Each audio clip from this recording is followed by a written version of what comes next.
বিসমিল্লাহির রহমানির রহিম। আসসালামু আলাইকুম।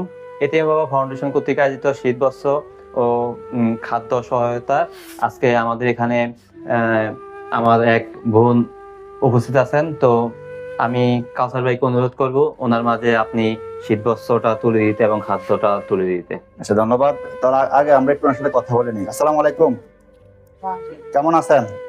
জি ভালো। আপনার বাসা কোথায়? মোহাম্মদপুর হাজিমের। আচ্ছা, আপনার কে আছে বাসায়, কে আছে? 3 ছেলে আর স্বামী। আচ্ছা, তাহলে এখন আপনাদের কি আর্থিক অবস্থা কি বেশি সমস্যা না আপনি ভালো অবস্থা আছেন? আমার স্বামী বাইরে যায়, আমার খেয়ে গেছে 5 লাখ টাকা, মাই চলে গেছে বাড়িতে, এখন রাজ কাম করে। তাহলে এখন আপনাদের কিছু ঋণ কিনো আছে নাকি? জি জি এগুলো নিয়ে খুব কষ্টে আছেন নাকি? জি। আচ্ছা, ঠিক আছে। তাহলে এখন বলেন তো, যে যারা ভালো অবস্থানে আছে তাদের কাছে কিভাবে আপনি চাইবেন বা কি করতে পারে তারা আপনার জন্য একটু বলেন তো। যদি দয়া করে কিছু সহযোগিতা করে তাহলে একটু উপকার হবে আর কি। আচ্ছা, ছেলেদেরকে নিয়ে একটু সমস্যা আছে।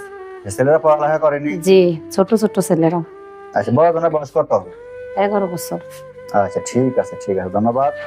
তো ঠিক আছে, আমরা তো বুঝতে পারছি। যাই তো এখন আমি আমাদের এটিএম বাবা ফাউন্ডেশনের প্রতিষ্ঠাতা পরিচালক কাউসার হোসেন মিয়াজি ভাইকে অনুরোধ করব ওনার মাঝে আপনি শীতবস্ত্র এবং খাবার তুলে দিতে।